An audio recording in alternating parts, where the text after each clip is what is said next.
In every world, real or fictional, there are people born into privilege and people born into struggle.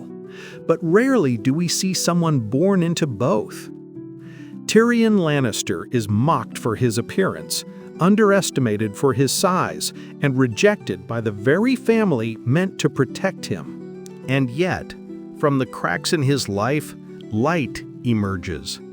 He becomes one of the sharpest minds in a brutal world, not because he was destined for greatness, but because he carved greatness out of pain. Today, we explore the philosophy of a man who turned weakness into weapon and survival into wisdom. Some characters become iconic because they were destined for greatness. Tyrion Lannister is iconic because he wasn't. The world looked at him and saw a joke, a mistake, a Lannister in name, but not in stature.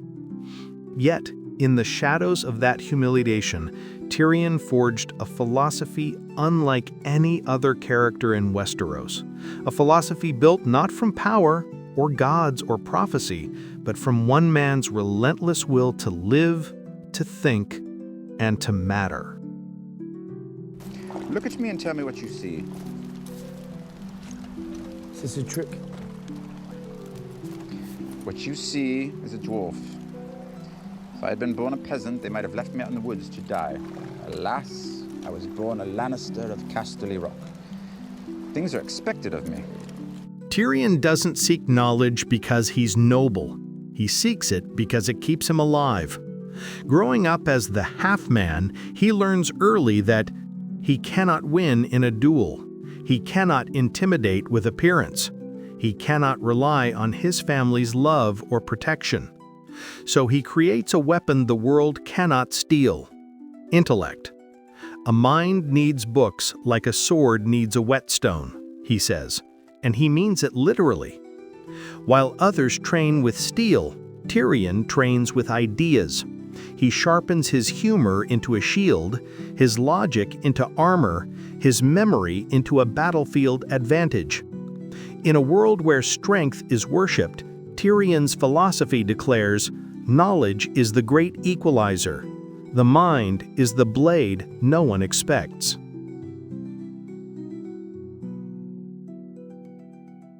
Here's something interesting.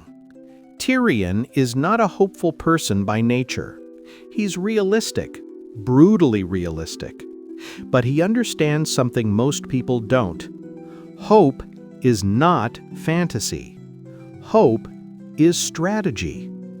So let me ask you, when was the last time you gave up too soon? When did you convince yourself that all paths were closed, when in reality, there was still one left? Death is so final. Life is full of possibilities.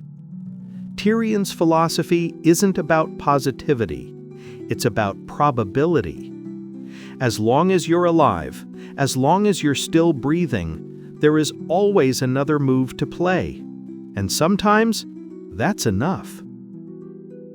Imagine living in a world where the strong dictate everything, where being physically different puts a target on your back, where every insult reminds you that you don't belong.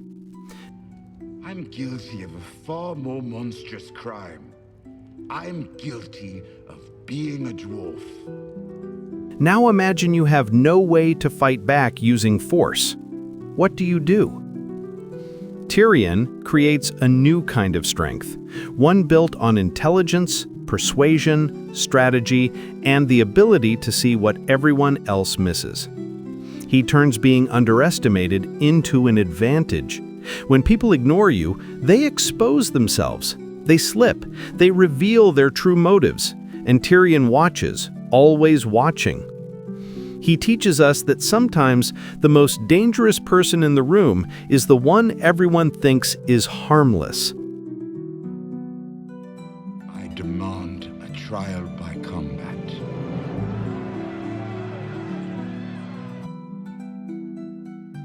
In the world of Westeros, kindness is punished, mercy is dangerous, compassion is a weakness, And yet, Tyrion does something extraordinary.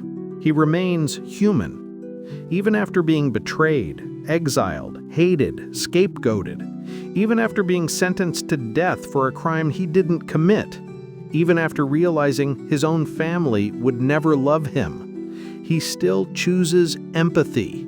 He still chooses fairness. He still chooses morality, not because the world rewards it, but because he refuses to become like the world. This is not naive goodness. This is courageous goodness. Most people adapt to cruelty by becoming cruel themselves, but Tyrion understands a profound truth. If you let the world turn you into a monster, the world wins. This raises a question for the viewer. If everything around you becomes chaotic, unfair, unjust, what part of your humanity do you still protect? Tyrion's philosophy insists that morality isn't for moments of comfort, it's for moments of struggle. People think Tyrion jokes because he's playful, but that's not true. His humor is armor. Every self-deprecating line, every sarcastic remark, every clever insult, all of it is strategic. If he mocks himself first, no one can use those same words to hurt him. If he turns pain into comedy, pain loses some of its power. Humor becomes his shield, but also his rebellion. It is how he stands tall in a world that tries to make him small. It is how he refuses to let insults define him. It is how he maintains dignity in situations designed to humiliate him. And all of us do this in some way. Some hide behind laughter, some hide behind silence, some hide behind strength, work, achievement, or pretending not to care. So the question is, what mask do you wear? And what pain is it hiding? Tyrion shows us that humor isn't the absence of suffering. It's the strategy to survive it. Let me give you some advice, bastard. Never forget what you are. The rest of the world will not. Wear it like armor, and it can never be used to hurt you. This is the heart of Tyrion's entire philosophy. All the intelligence, the wit, the resilience, the empathy, it all leads to one essential battle, the battle to accept oneself. Tyrion grows up believing he is a mistake. He absorbs the hatred around him. For years, he believes he is unworthy of respect, love, purpose. But somewhere along the way, he begins to redefine himself, not by his father's words, not by society's expectations, not by the cruelty of strangers, but by his own choices. Because at the end of the day, you are not what the world calls you. You are what you do despite those voices. And Tyrion chooses to live boldly, to think deeply, to speak honestly, to stand for something even when standing costs him everything.